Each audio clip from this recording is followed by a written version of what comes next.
So this is the Upper Room message for you. I'm Elizabeth Childs, and I need to get my book here.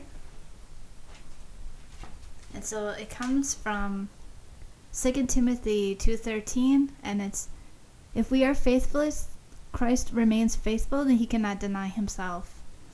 Looking at Sarah, I could hardly believe this was the same woman I had known earlier. Now she was in a neuropsychiatric ward at the hospital, suffering with deep depression.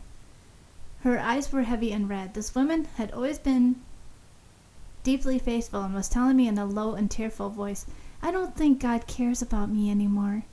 I'm not sure I even believe anymore." It's really sad when people say these words, especially if they've been faithful all their life.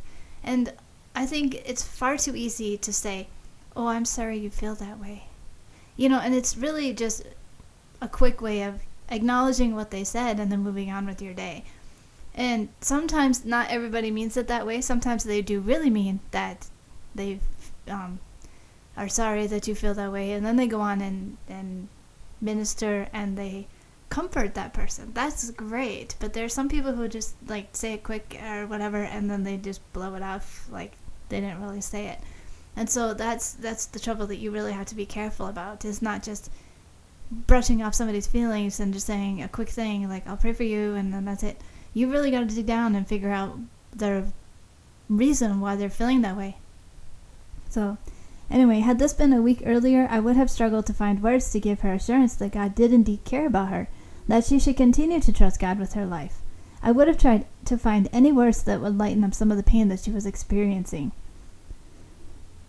But it happened that just days before, I came across 2 Timothy 2:13 in my devotions.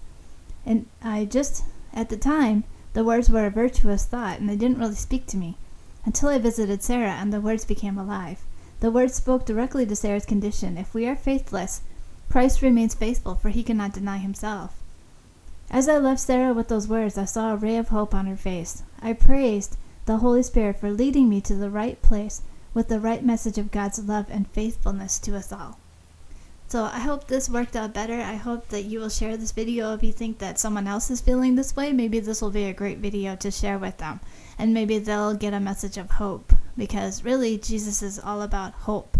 That is the whole message of Jesus, is to bring hope to the world. So with that being said, bye-bye.